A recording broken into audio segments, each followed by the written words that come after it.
Jewish History Sourcebook The Expulsion from Spain, 1492 CE. In the spring of 1492, shortly after the Moors were driven out of Granada, Ferdinand and Isabella of Spain expelled all the Jews from their lands, and thus, by a stroke out of the pen, put an end to the largest and most distinguished Jewish settlement in Europe. The expulsion of this intelligence, cultured and industrious class was prompted only in part by the greed of the king and the intensified nationalism of the people, who had just brought the crusade against the Muslim wars to a glorious close. The real motive was the religious zeal of the church, the queen, and the masses. The official reason given for driving out the Jews was that they encouraged the Marranas to persist in their Jewishness and thus would not allow them to become good Christians. The following account gives detailed and accurate picture of the expulsion and its immediate consequences for Spanish Jewry.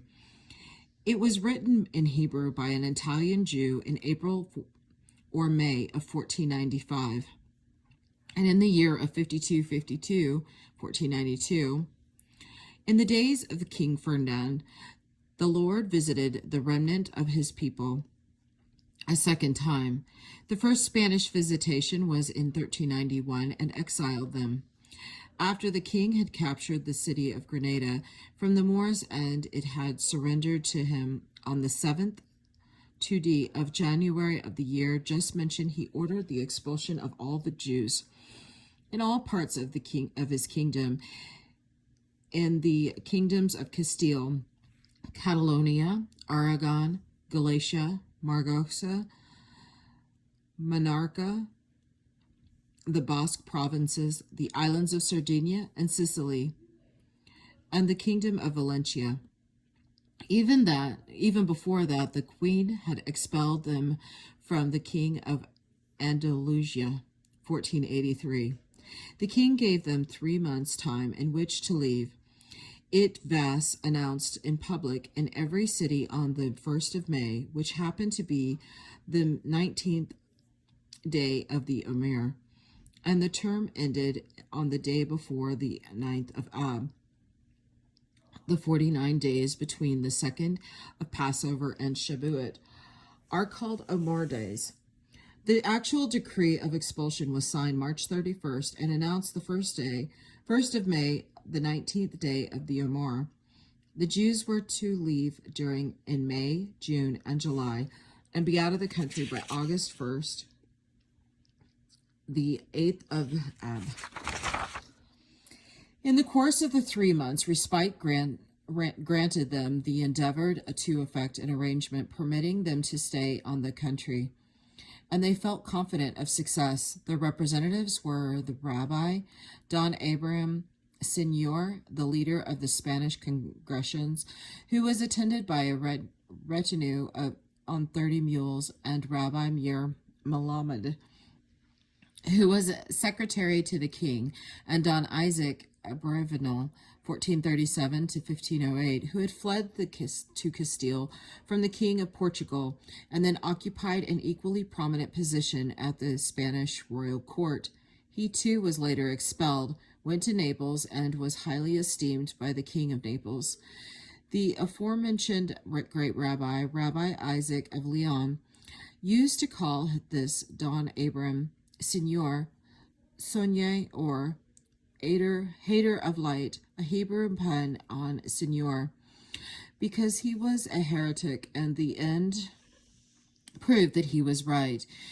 As he was converted to Christianity at the age of 80, he and all his family, and Rabbi Mir Malamed with him. Senior and his son-in-law Mir were converted June 15, 1492. Ferdinand and Isabella were among the sponsors. Don Abraham had arranged the nuptials between the king and queen. The queen was the heiress to the throne, and the king one of the Spanish nobility. On account of this, Don Abraham was appointed leader of the Jews, but not with their consent. The agreement permitting them to remain in the country on the payment of a large sum of money was almost completed when it was frustrated by the interference of a prior who was called the Prior of Santa Cruz. Legend relates to Torquemada, prior of the convent of Santa Cruz, thundered with crucifix aloft to the king and queen. Judas Iscariot sold his master for 30 pieces of silver. Your Highness would sell him anew for 30,000. Here he is, take him and barter him away. Then the queen gave him the answer to the representatives of the Jews, similar to the saying of King Solomon, Proverbs 2:1. The king's heart is in the hand of the Lord, as the rivers of water. God turneth it whithersoever he will. She said furthermore, do you believe that this comes upon you from us?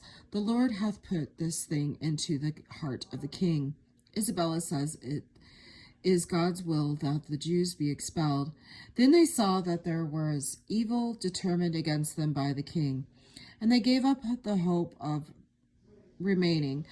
But the time had become short, and they had to hasten their exodus from Spain. They sold their houses, their landed estates, and their cattle for the very small prices to save themselves.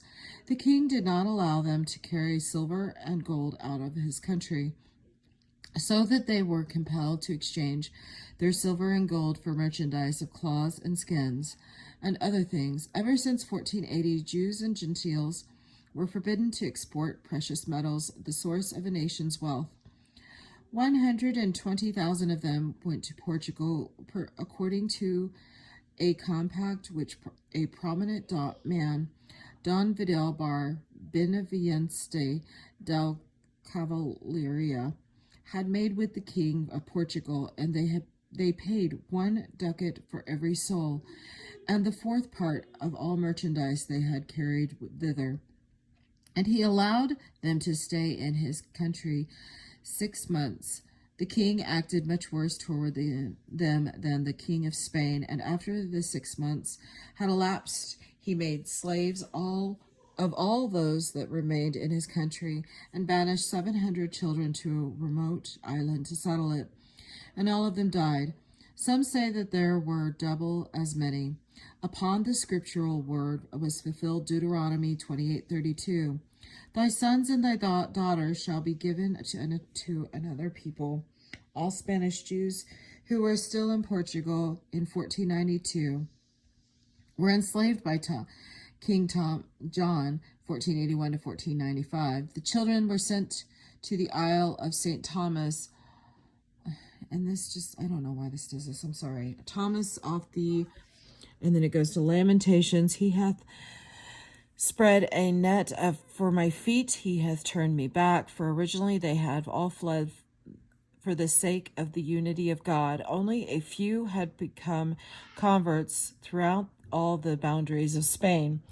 They did not spare their fortunes. The parents escaped without having regard to their children.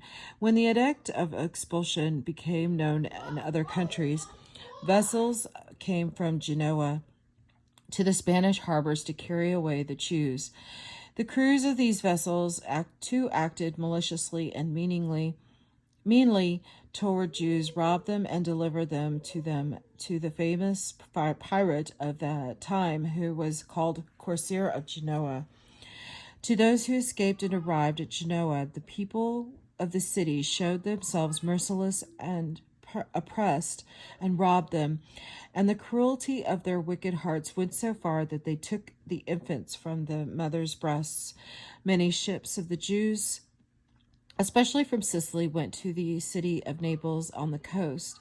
The king of this country was friendly to the Jews, received them all, and was merciful towards them, and he helped them with money. The Jews that were at Naples supplied them with food as much as they could, and sent around to other parts of Italy to collect money to sustain them.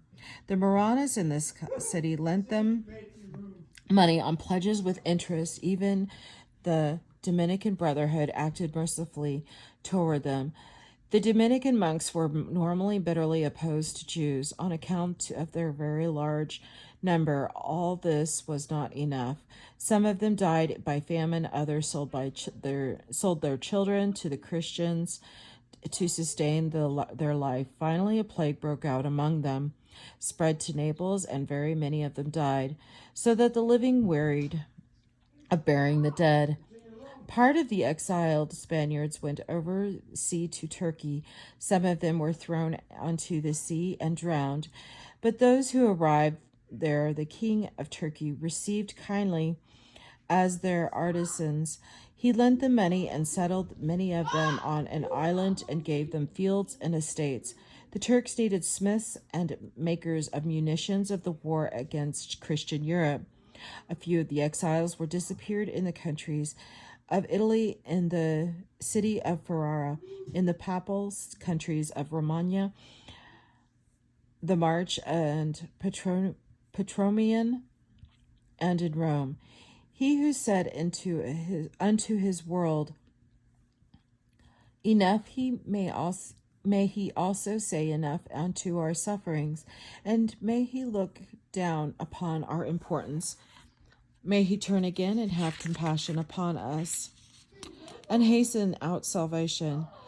Thus it may be thy will.